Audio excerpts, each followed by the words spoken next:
one.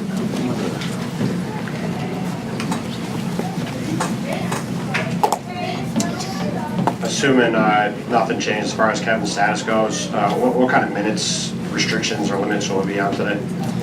There aren't any minutes restrictions per se, but it'll be based on his level of conditioning and fatigue. And I can't imagine in the first game back that I'm going to run him huge minutes. So it's probably just to check in with him occasionally, see how he's feeling. As soon as I see him fatiguing, lagging a little bit, I'll take him out, and we'll see where it goes. But we'd like to get him a really good run and get him some rhythm, and hopefully up the minutes each of the next 2 games.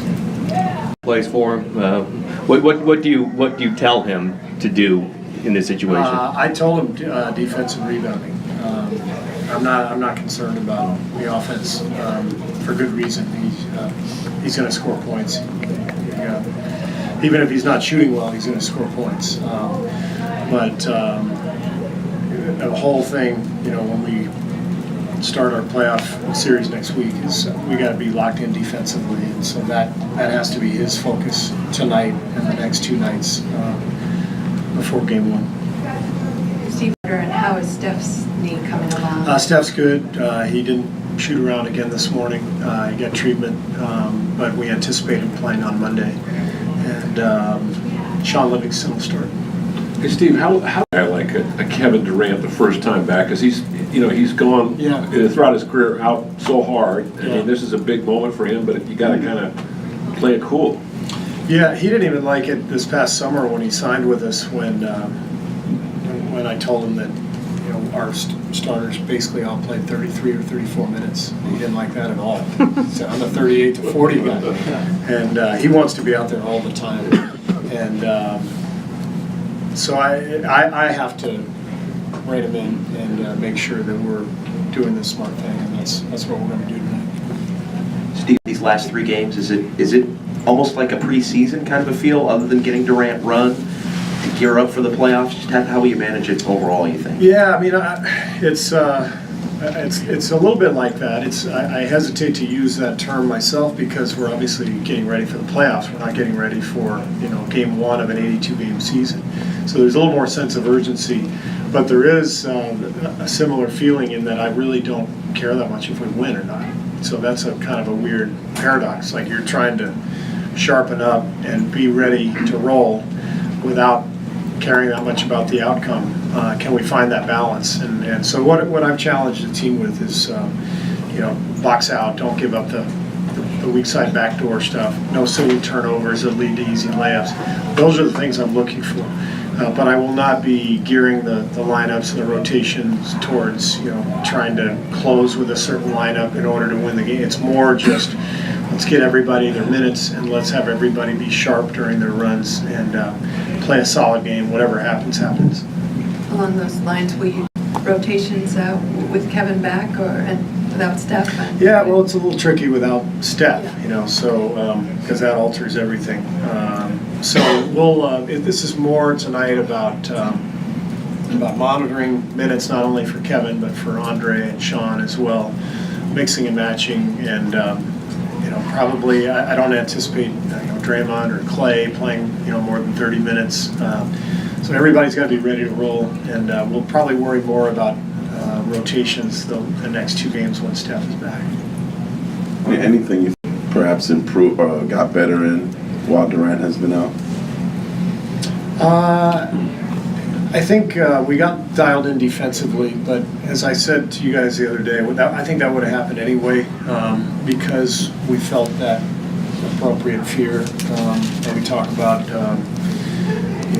losing 5 of 7 opens your eyes and it forces you to confront your weaknesses. And defensively, we were not good during that stretch. So we got better defensively, but I think we should become even better defensively with Kevin back. And do you think there's anything in his absence? I don't know. You can ask him. I think it's always a little different, when you're on the sidelines and you get a chance to look at it from a different perspective. But I don't know what he would say to that. Steve, have you heard anything from going to be? Is it going to be Saturday that you know? I haven't heard anything. Do you care? Not really. You've done Saturdays the last 2 I years. think we have, right? Yeah. Yeah. So, it was a quick turnaround. I especially remember the first year when we played New Orleans. It was a really quick turnaround. It was like a 12:30 game, and we finished on Wednesday night. It felt very rushed, but obviously it works. Works both ways, and it shouldn't matter. I mean, we gotta just play whenever they tell us to play. Steve, when expect the rotation to look pretty similar to what it was when before Durant got injured? I know you liked what you were doing there. Yeah, I think so. I think we were in a really good place when Kevin went out, and the rotation was solid. On the other hand, we've been in a pretty good place these last couple of weeks too, and that has included Ian Clark playing with that second and fourth quarter groups, and we're not sure what we're going to do yet. We'll play with it a little bit. Coach, the last bench, which was so important to the success of the team, and this year's bench is a much different group in some respects. Can you talk about how important that has been during this stretch and also heading into the postseason with Kevin out and guys like Andre and David West stepping up? Bench has been great, and we've been really lucky the last few years. We've had a ton of depth. Our bench is a little bit different this year than it has been. Maybe less scoring, but more options at the center position. David West gives us a different dimension we haven't had at all in terms of a post-up game, both low block and the high post as a passer. So it's a different group, but it's very versatile. Matt Barnes has given us a huge lift, and obviously Sean and Andre have really stepped it up the last couple of weeks. So we feel like we have a really deep team. Has it been a surprise at all, or no? No. Okay. I was just going to be, what has Matt Barnes given you since he's been filling in for Katie? And as the playoffs approach and he's back, do you see a role for Matt in the playoffs? Oh yeah, for sure. I told Matt the other day, he's like, I'm a baseball fan. I mean, Matt's like a fifth starter who gives you 200 innings. He's not going to win the Cy Young, but he's going to give you a lot of innings. And, if you get blown out one game, he'll just he'll come in middle relief if you want, give you 6 innings. Maybe he'll come in and throw two batters late in the game in a playoff game. Like Matt is he's jack of all trades, and he makes the rest of the game easier for us because we can fill him in at any position. And so the versatility that he provides allows us a lot of flexibility with the lineups and rotations. And then on top of all that, he never ever has any issue with anything. He says, put me in whenever you want, I'll be ready. And he could start, you play 2 minutes, but he's always going to be ready and he'll produce. You have a good baseball name that we could come up with? Utility. No, I mean an actual name. Like my son's a big Cubs fan. We used to talk about Jason Marquis, who used to pitch for the Cubs. Pitched for a lot of teams. Every game it was like 6 2/3. You give up, 8 hits, 4 runs.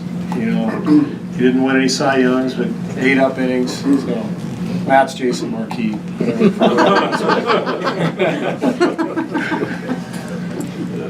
How does it compare to last year when you guys were chasing 73? How does it compare? Yeah.